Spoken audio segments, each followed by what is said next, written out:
কবিতা পুকুর ধারে, কবিগুরু রবীন্দ্রনাথ ঠাকুর রচিত একটি সুন্দর কবিতা। দোতলার জানালা থেকেই চোখে পড়ে পুকুরের একটি কোড়া। ভাদ্র মাসে কানায় কানায় জল, জলে গাছের গভীর ছায়া টলটল করছে সবুজ রেশমের আভায়। তীরে তীরে কলমি শাক আর হেলঞ্চ, ঢালু পাড়িতেই সুপারি গাছ কটা মুখোমুখি দাঁড়িয়ে। এধারের ডাঙায় করবি সাদা রঙন একটি শিউলি, দুটি অযত্নের রজনীগন্ধায় ফুল ধরেছে গরিবের মতো।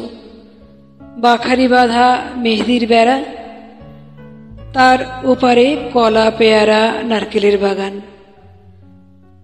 আরো দূরে গাছপালার মধ্যে একটি কোঠা বাড়ির ছাদ, উপর থেকে শাড়ি ঝুলছে।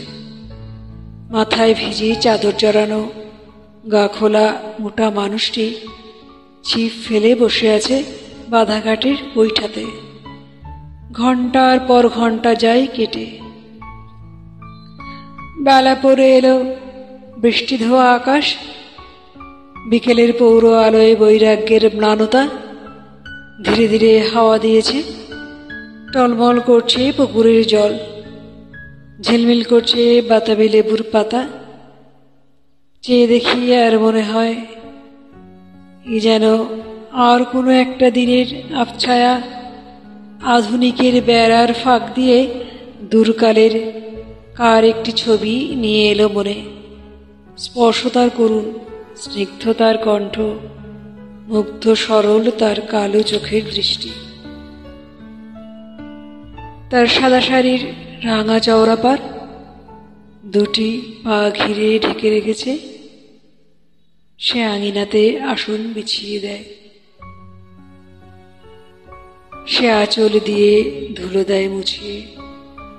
সে আম কাঁঠালের ছায়ায় ছায়ায় জল তুলে আনে, তখন দোয়েল ডাকে সজনের ডালে।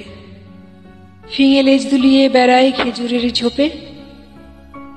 যখন তার কাছে বিদায় নিয়ে চলে আসি, সে ভালো করে কিছুই বলতে পারে না। কপাট অল্প একটু ফাঁক করে পথের দিকে চেয়ে দাঁড়িয়ে থাকে, চোখ ঝাপসা হয়ে আসে।